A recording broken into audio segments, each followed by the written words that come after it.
दिवाळीनंतर आतुरता लागते ती म्हणजेच तुळशी विवाहाची. तुळशी विवाह हा अंगणामध्ये तुळशी वृंदावनापाशी केला जातो.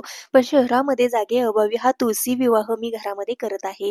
त्यासाठी पाटावरती लाल वस्त्र अंथरून त्याच्यावरची तुळशीची कुंडी ठेवून घेतलेली आहे. सर्वात आधी मी दीप प्रज्वलित करून दिव्याची पूजा करून घेतली. त्यानंतर मी गणपती बाप्पांची मूर्ती प्रस्थापित करून बाप्पांना चंदन लावून बाप्पांची देखील पूजा करून घेतली. त्यानंतर तांदळाची अरास घालून स्वस्तिक काढून त्याच्यावरती मी कलश स्थापना करून घेतली. तुळशी मातेला वस्त्र परिधान केलं, पाणी घातलेलं आहे, हळदी कुंकू वाहून पूजा करून घेतली. त्याचबरोबर ओटीचं सामान वाहिलं, त्याचबरोबर मंडोळ्या देखील वाहिलेल्या आहेत. त्यानंतर माता लक्ष्मीची देखील पूजा करून घेतली. श्रीकृष्णाच्या मूर्तीला मी पाण्याने पंचामृताने स्नान घालून घेतलं. मूर्ती स्वच्छ करून त्यांना वस्त्र परिधान करून मूर्ती प्रस्थापित करून पूजा करून घेतली. तुळशी मातेकडे श्रीकृष्णाचं मी तोंड केलेलं आहे. चिंच, कवट, आवळ्याचा नैवेद्य ठेवला, त्याचबरोबर फळांचा नैवेद्य ठेवला. आज दिवाळीचे पदार्थ नव्याने केले ते दाखवले. त्याचबरोबर 5 दिव्यांची पूजा केली, रांगोळी काढली, ऊस ठेवून श्रीकृष्ण तुळशी विवाह लावून घेतला.